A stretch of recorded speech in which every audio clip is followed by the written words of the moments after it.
আসসালামু আলাইকুম। আজ বুধবার ৪ মার্চ ২০২৬। আমন্ত্রণ ফ্রেন্ডলি মোবাইল প্রবাস টাইম বুলেটিনে আপনাদের সাথে আছি আমি শাহনাজ পারভিন। শুরুতেই জানাবো শিরোনাম।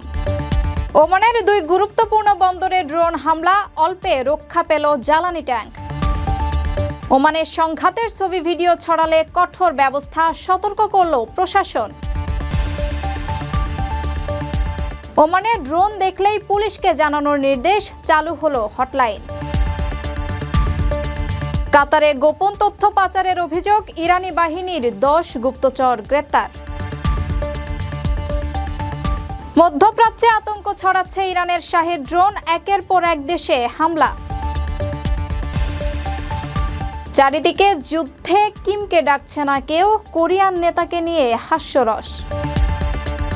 দর্শক দেখছিলেন শিরোনাম, এবারে পুরো খবর। রমজানের প্রতিটি মুহূর্ত অমূল্য। লাইনে দাঁড়িয়ে ইবাদতের সময় নষ্ট করবেন কেন? ঘরে বসেই মুহূর্তে টাকা পাঠান প্রিয়জনের কাছে গালফ এক্সচেঞ্জ মোবাইল অ্যাপে। দ্রুত ও নিরাপদে টাকা পাঠান বিকাশ ও ব্যাংক অ্যাকাউন্টে। এই রমজানের সময় দিন ইবাদতে, টাকা পাঠান গালফ এক্সচেঞ্জ মোবাইল অ্যাপে। গালফ এক্সচেঞ্জ, বাংলাদেশিদের প্রিয় এক্সচেঞ্জ। ওমানের কৌশলগতভাবে গুরুত্বপূর্ণ দুটি বন্দর দুকুম ও সালালা লক্ষ্য করে নজিরবিহীন ড্রোন হামলা চালানো হয়েছে। মঙ্গলবার ভোরে দুকুম বন্দরের জ্বালানি সংরক্ষণাগারে একাধিক ড্রোন আঘাত হানে। এর মধ্যে একটি ড্রোন সরাসরি জ্বালানির ট্যাঙ্কে আঘাত করলেও সৌভাগ্যবশত বড় কোনো বিস্ফোরণ বা হতাহতের ঘটনা ঘটেনি। কর্তৃপক্ষ দ্রুত আগুন নিয়ন্ত্রণে আনতে সক্ষম হয়। অন্যদিকে ধোফার অঞ্চলের আকাশেও দুটি ড্রোন প্রতিহত করা হয় এবং তৃতীয় একটি ড্রোন সালালা বন্দরের কাছে পড়ে। ওমান সরকার এই হামলার তীব্র নিন্দা জানিয়ে জাতীয় নিরাপত্তা রক্ষায় সব ধরনের ব্যবস্থা নেওয়ার কথা পুনর্ব্যক্ত করেছে। ওমানের দুটি গুরুত্বপূর্ণ বন্দর দুকুম ও সালালা লক্ষ্য করে নজিরবিহীন ড্রোন হামলা চালানো হয়েছে। মঙ্গলবার দেশটির কৌশলগতভাবে গুরুত্বপূর্ণ এই দুই স্থাপনায় হামলার ঘটনা ঘটে। যদিও এতে বড় ধরনের কোনো ক্ষয়ক্ষতি বা প্রাণহানির ঘটনা ঘটেনি বলে নিশ্চিত করেছে নিরাপত্তা সূত্র। সংবাদ মাধ্যমে বলা হচ্ছে, ধোফার অঞ্চলের আকাশে দুটি ড্রোন সফলভাবে প্রতিহত করা হয়, তবে তৃতীয় একটি ড্রোন সালালা বন্দরের কাছে পড়ে। অবশ্য এতে কোনো হতাহত বা বস্তুগত ক্ষয়ক্ষতি হয়নি। অন্যদিকে মঙ্গলবার ভোরে দুকুম বন্দরের ভেতরে থাকা জ্বালানি সংরক্ষণাগার লক্ষ্য করে একাধিক ড্রোন হামলা চালানো হয়। এর মধ্যে একটি ড্রোন জ্বালানির ট্যাঙ্কে আঘাত হানে, তবে সেখান থেকে কোনো হতাহতের খবর পাওয়া যায়নি এবং সৃষ্ট ক্ষয়ক্ষতি দ্রুততম সময়ে নিয়ন্ত্রণে আনা সম্ভব হয়েছে। কর্তৃপক্ষ জানিয়েছে, জরুরি সেবার দল তাৎক্ষণিকভাবে ঘটনাস্থলে পৌঁছে পরিস্থিতি সামাল দেয় এবং বড় ধরনের দুর্ঘটনা রোধ করে। ওমান এই হামলার তীব্র নিন্দা জানিয়ে বলেছে, জাতীয় নিরাপত্তা ও দেশের স্থিতিশীলতা রক্ষায় সব ধরনের ব্যবস্থা গ্রহণের ব্যাপারে তারা প্রস্তুত। প্রবাসীদের জন্য নির্মাণ হচ্ছে দেশের প্রথম স্মার্ট সিটি, যেখানে থাকছে স্কুল, মসজিদ, হাসপাতাল, সুইমিং পুল, হেলিপ্যাড, পাঠাগার, জিম, সুপারমার্কেট, শিশু পার্ক সহ সকল নাগরিক সুবিধা। মাত্র ৩০ লাখ টাকা বিনিয়োগে মিলছে আকর্ষণীয় ফ্ল্যাট। প্লাটিনাম ইনভেস্টরদের জন্য ঢাকা বিমানবন্দরে ভিআইপি প্রোটোকল সুবিধা। বিস্তারিত জানতে যোগাযোগ করুন স্ক্রিনে দেয়া হোয়াটসঅ্যাপ অথবা ইমো নাম্বারে। মধ্যপ্রাচ্যে চলমান সংঘাতের জেরে ওমানের পাবলিক প্রসিকিউশনের সামাজিক যোগাযোগ মাধ্যমে স্পর্শকাতর ছবি, ভিডিও বা গুজব ছড়ানোর বিষয়ে কঠোর হুঁশিয়ারি উচ্চারণ করেছে।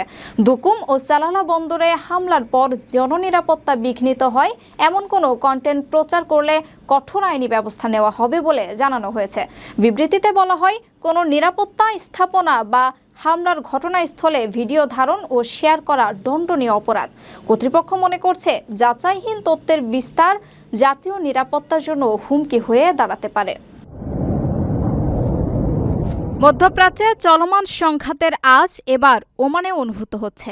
দেশটির গুরুত্বপূর্ণ দুটি বন্দরে ড্রোন হামলার ঘটনার পর এবার সামাজিক যোগাযোগ মাধ্যমে স্পর্শকাতর ফুটেজ ও গুজব ছড়ানোর বিষয়ে কঠোর হুঁশিয়ারি উচ্চারণ করেছে ওমান সরকার। বুধবার দেশটির পাবলিক প্রসিকিউশন এক বিবৃতিতে নাগরিক ও প্রবাসীদের সতর্ক করে জানিয়েছে, জননিরাপত্তা বিঘ্নিত হয় এমন কোনো ছবি, ভিডিও বা তথ্য প্রচার করলে কঠোর আইনি ব্যবস্থা নেওয়া হবে। বিবৃতিতে বলা হয়, সাম্প্রতিক সময়ে সামাজিক যোগাযোগ মাধ্যমে বিভিন্ন ঘটনার ফুটেজ প্রচারের প্রবণতা আশঙ্কাজনক হারে বেড়েছে। এই প্রেক্ষাপটে পাবলিক প্রসিকিউশন স্পষ্ট করেছে, কোনো নিরাপত্তা স্থাপনা, ঘটনাস্থল বা এমন কোনো কন্টেন্ট যা জনমনে আতঙ্ক সৃষ্টি করতে পারে তা ভিডিও করা বা শেয়ার করা দণ্ডনীয় অপরাধ। মূলত মঙ্গলবার দুকুম ও সালালা বন্দরে ড্রোন হামলার ঘটনার পরই এই নির্দেশনা জারি করা হলো। কর্তৃপক্ষ মনে করছে, চলমান আঞ্চলিক অস্থিরতার সুযোগ নিয়ে যাচাইহীন তথ্য বা ভিডিওর বিস্তার জাতীয় নিরাপত্তার জন্য হুমকি হয়ে দাঁড়াতে পারে।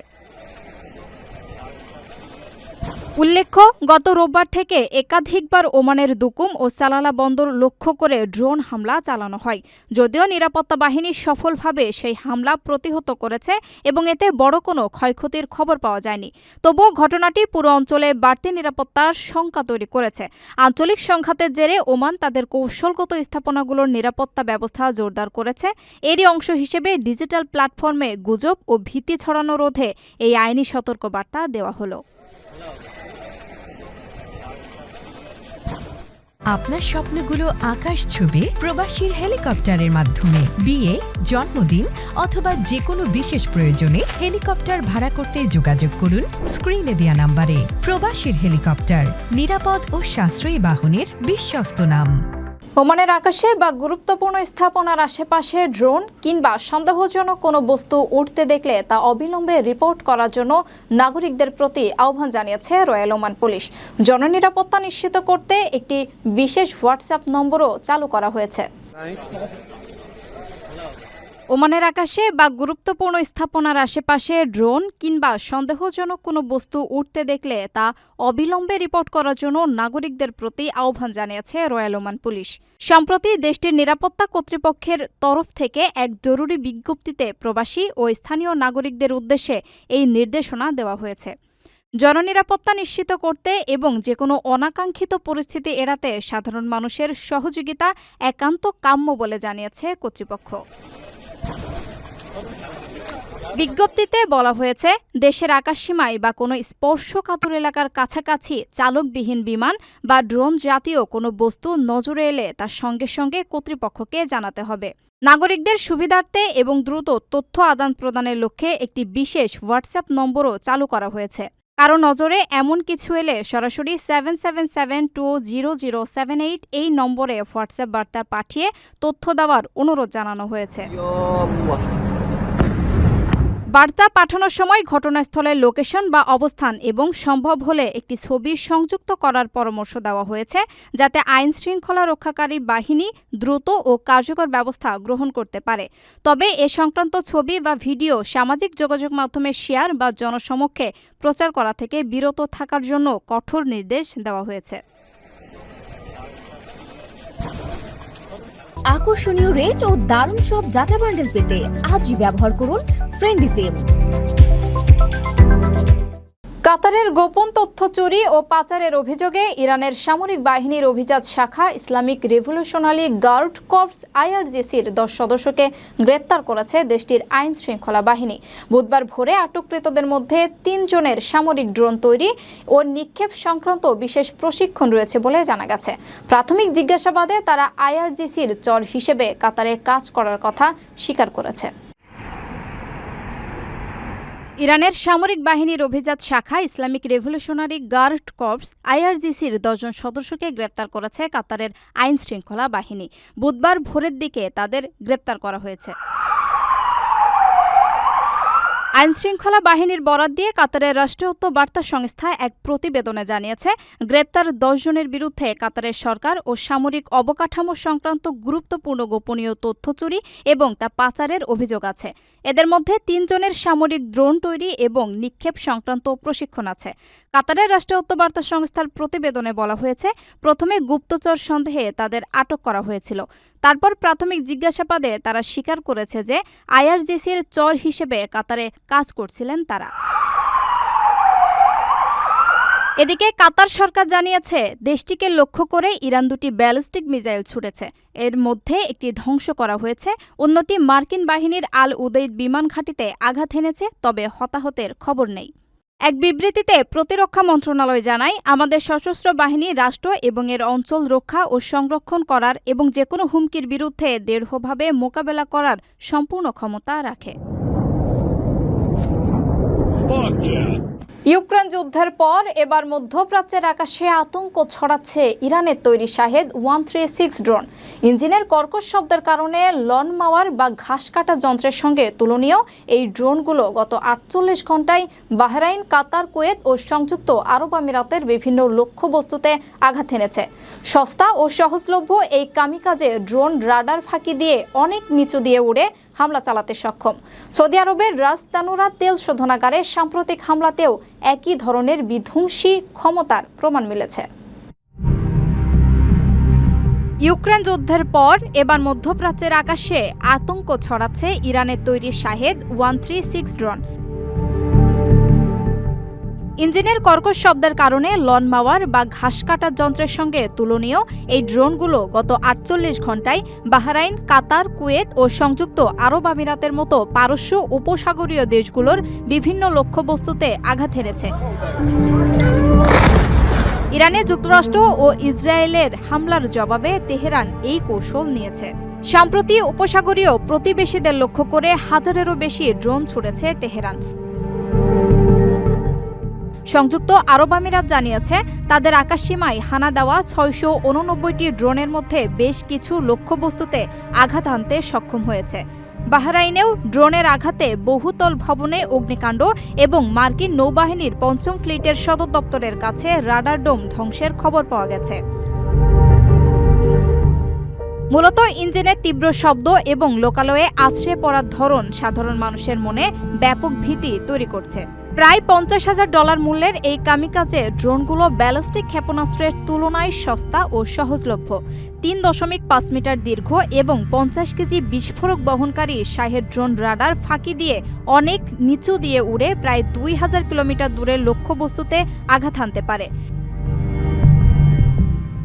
ইউক্রেনে সাধারণত আকাশ প্রতিরক্ষা ব্যবস্থাকে বিভ্রান্ত করতে ঝাঁক বেঁধে হামলার নজির থাকলেও মধ্যপ্রাচ্যে বর্তমানে এগুলো বিচ্ছিন্নভাবে আঘাত হানছে। তবে বিদ্যুৎ ও জ্বালানি অবকাঠামো ধ্বংসের ক্ষেত্রে এগুলো অত্যন্ত কার্যকর প্রমাণিত হয়েছে।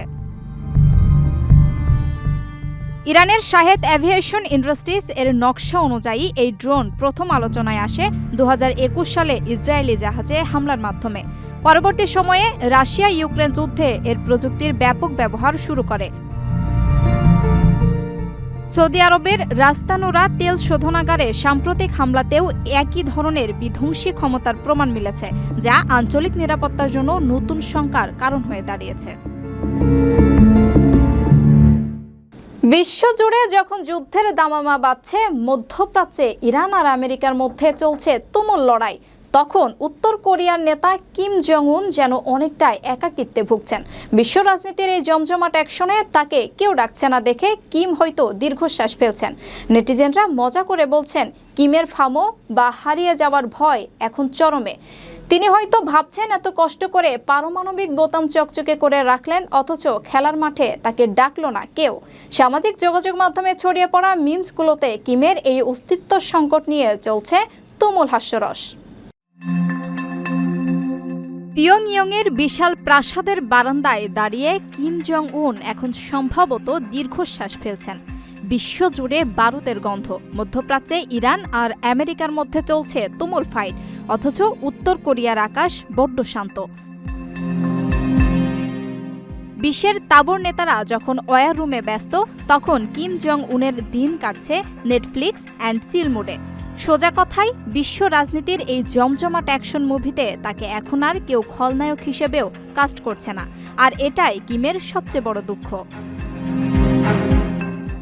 সামাজিক যোগাযোগ মাধ্যমে ছড়িয়ে পড়া মিমসগুলোতে দেখা যাচ্ছে কিম জং উনের অবস্থা এখন অনেকটাই সেই ভাইরাল নার্কোস মিমের মতো, যেখানে পাবলো এসকোবার উদাস দৃষ্টিতে দোলনায় বসে মাছি তাড়াচ্ছেন। পেন্টাগন ব্যস্ত মধ্যপ্রাচ্য সামলাতে, ওদিকে রাশিয়া ব্যস্ত নিজেদের নিয়ে। কিমের দিকে তাকানোর ফুসরত কারণেই। কিছুদিন আগেও ট্রাম্প প্রশাসনের ঘুম হারাম করতে একটা ছোটখাটো মিসাইল টেস্টই যথেষ্ট ছিল, অথচ এখন বড়সড় মহড়া দিলেও আল জাজিরার ব্রেকিং নিউজে জায়গা হচ্ছে না তার। নেটিজেনরা মশকরা করে বলছেন কিমের ফামও এখন চরমে। তিনি হয়তো ভাবছেন এত কষ্ট করে না খেয়ে ডায়েট করে পারমাণবিক বোতামটি চকচকে করে রাখলেন, অথচ খেলার মাঠে ডাকলই না কেউ। কিমের এই অস্তিত্ব সংকটের দিনে হয়তো তিনি শীঘ্রই সাগরে 2-4টে রকেট ছুড়ে বিশ্বকে মনে করিয়ে দেবেন, হ্যালো আমিও কিন্তু আছি, আমাকে ভুলে যেও না। দর্শক দেখছিলেন ফ্রেন্ডলি মোবাইল প্রবাস টাইম বুলেটিন। শেষ করার আগে শিরোনামগুলো জানিয়ে দিচ্ছি আরও একবার। ওমানের 2 গুরুত্বপূর্ণ বন্দরে ড্রোন হামলা, অল্পে রক্ষা পেল জ্বালানি ট্যাঙ্ক। ওমানের সংঘাতের ছবি ভিডিও ছড়ালে কঠোর ব্যবস্থা, সতর্ক করল প্রশাসন। ওমানে ড্রোন দেখলেই পুলিশকে জানানোর নির্দেশ, চালু হলো হটলাইন। কাতারে গোপন তথ্য পাচারের অভিযোগ, ইরানি বাহিনীর 10 গুপ্তচর গ্রেপ্তার। মধ্যপ্রাচ্যে আতঙ্ক ছড়াচ্ছে ইরানের শাহী ড্রোন, একের পর এক দেশে হামলা। চারিদিকে যুদ্ধে কিমকে ডাকছে না কেউ, কোরিয়ান নেতাকে নিয়ে হাস্যরস। এই ছিল ফ্রেন্ডলি মোবাইল প্রবাস টাইম বুলেটিনের আজকের আয়োজনে। প্রবাসের সর্বশেষ সংবাদ পেতে ভিজিট করুন probastime.com, সাবস্ক্রাইব করুন আমাদের ইউটিউব চ্যানেল, চোখ রাখুন ফেসবুক পেজে। পরবর্তী বুলেটিন দেখার আমন্ত্রণ জানিয়ে আজকের মতো বিদায় নিচ্ছি আমি শাহনাজ পারভিন। সে পর্যন্ত সবাই ভালো থাকবেন, নিরাপদে থাকবেন। আল্লাহ হাফেজ।